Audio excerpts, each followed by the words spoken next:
Melbourne's long-promised airport rail link is a step closer tonight after clearing a major funding hurdle. Canberra is committing $5 billion to build it, but 12 other big projects have been rejected.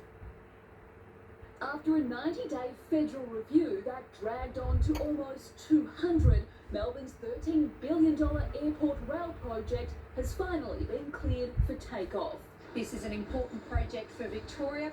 There's just one problem, a rift between the state government and Melbourne Airport. Those negotiations have been frustrating. For 3 years we have been attempting to negotiate with the airport on how we can best deliver the rail line and the station.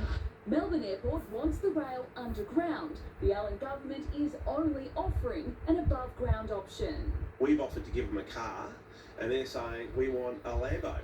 Like, no, sorry. Saying the government's plan benefits taxpayers. As soon as you go underground, the cost for this increases significantly. And passengers. For plane spotters, they would love being at grade, coming into an airport, you know, one of the biggest airports in the country, and being able to look at planes coming in and coming out. I reckon that would be a much better experience. Melbourne Airport says the link must be fit for purpose and future-proof to ensure that passengers are well served. The federal review that cleared the airport project also reaffirmed the Commonwealth's $5 billion contribution, matched by the state government. But 12 other Victorian projects were cancelled, including the Frankston-Baxter Rail upgrade and Geelong Fast Rail. To have, Greater Geelong, nearly 300,000 residents abandoned by this promise is just absolutely devastating. Almost $700 million has already been spent on early works for airport rail. But as for when Victorians will actually be able to catch a train to Tullamarine, that's a question no one could answer. I don't want to make the mistake of saying it's going to start on this date and we're delivering it on this date when we don't know that yet. Chanel Vella, 7 News.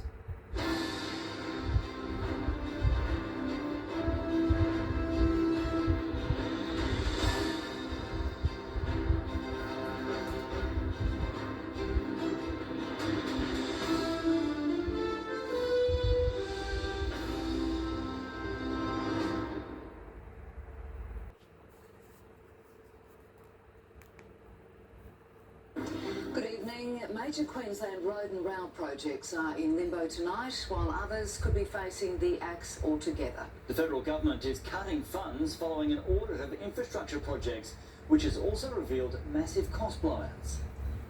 From roads to rail, the razor gangs are in full swing. There are projects that are being cut. Federal funding axed for 9 projects worth $363 million, including the Nickland Way 3rd Avenue connection in Caloundra, commuter car parks at the Bengley and Loganley stations, also gone money for the Kenmore roundabout upgrade. These funding cuts to Queensland are not acceptable. The Sunshine Coast Fast Rail, considered important for the Olympics, is now up in the air.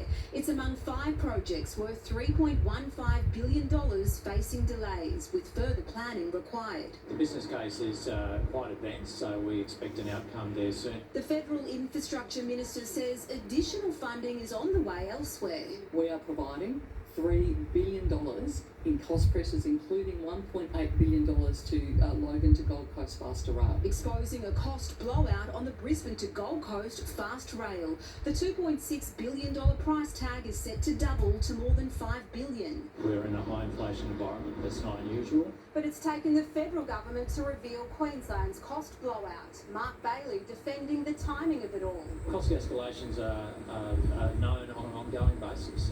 We've submitted to the federal government because they're a funding partner. To $5 billion, absolute genius, incompetent. Also facing delays, road upgrades to the M1 between Daisy Hill to Logan, Caboolture to Bribie Island and the inland freight route. A kick in the guts for Queensland motorists. The Bruce Highway idling on the new 50-50 funding split. Up to $6 billion over the next 10 years. What this Victorian minister does not understand is that Queensland is the most decentralised state in the nation. There are no surprises for them and should be no surprises for them in any of the information we're releasing today. They've in fact had that, some of it for months. After talks behind closed doors.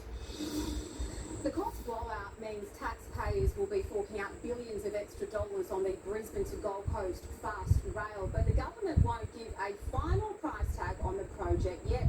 That's despite months of talks and today's announcement. Mark Bailey says he's waiting on the formal funding confirmation from the Commonwealth. Marlena Watt reporting there from State Parliament.